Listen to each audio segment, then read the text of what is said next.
حضرت عمر رضی اللہ تعالیٰ عنہ ایک مرتبہ حضور صلی اللہ علیہ وسلم کی خدمت میں حاضر ہوئے، رو رہے تھے۔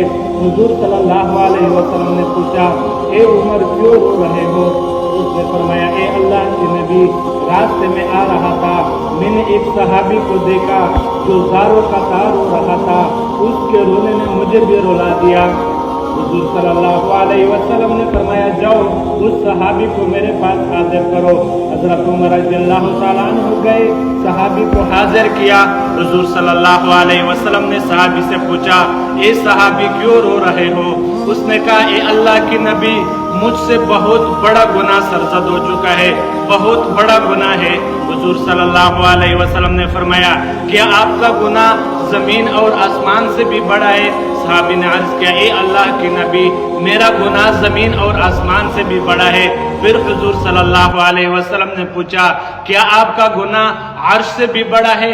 اس نے کہا، اے اللہ کے نبی، میرا گناہ عرش سے بھی بڑا ہے۔ پھر حضور نے پوچھا، کیا آپ کا گناہ اللہ کی ذات سے بھی بڑا ہے؟ اس نے کہا، اے اللہ کے نبی، میرا گناہ اللہ کی ذات سے تو بڑا نہیں ہو سکتا۔ پھر حضور صلی اللہ علیہ وسلم نے پوچھا، بتاؤ کیا گناہ ہو چکا ہے؟ اس نے کہا، اے اللہ کے نبی، میں کفن چور ہو، کفنوں کو چراتا ہو اور اس کو بازار میں بیچ کے اپنا روزی روٹی کا مسئلہ حل کرواتا ہوں۔ اے اللہ کے نبی، ایک دن میں گیا، ہمارے علاقے میں ایک خوبصورت لڑکی فوت ہو گئی۔ میں گیا رات کے وقت، جب اس کے قبر کو میں نے کھودا اور اس لڑکی کی لاش کو میں نے نکالا اور اس سے کفن نکالا، اور جب میں نے کفن نکال دیا، اس وقت شیطان میرے اوپر غالب آ گیا اور میں نے اس کے ساتھ زنا کر بیٹھا۔ جب یہ بات کی تو حضور صلی اللہ علیہ وسلم کا چہرہ مبارک سرخ ہو گیا اور اس صحابی نے کہا، اے اللہ کی نبی، جب میں نے اس کے ساتھ زنا کر لیا تو اس مردہ لاش سے ایک آواز آیا کہ اے بدبخت نوجوان، کیا میں اللہ کے سامنے قیامت کے دن نجاست کی حالت میں کھڑی ہوگی؟ یہ آپ نے میرے ساتھ کیا کیا؟ اے اللہ کی نبی، لاش کی جب میں نے آواز سنی تو اس کا خوف ابھی بھی میرے دل میں موجود ہے۔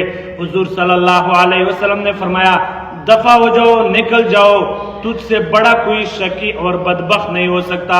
تو وہ نوجوان پریشان ہو گیا، ایک پہاڑ کے دامن میں چلا گیا، 40 دن وہاں پہ مسلسل گزار لیے، اللہ رب العزت سے مانگتا رہا، اللہ رب العزت سے مانگتا رہا۔ آخر کار اللہ رب العزت نے اس کی توبہ قبول فرمایا۔ اللہ رب العزت نے جبرائیل امین کو بھیجا، جاؤ میرے حضور کے پاس، حضور صلی اللہ علیہ وسلم کے پاس۔ جبرائیل امین حاضر ہوئے، عرض کیا، اے اللہ کی نبی، کیا اللہ رب العزت نے مجھے بھیجا ہے، ایک دو سوال کرنے ہیں۔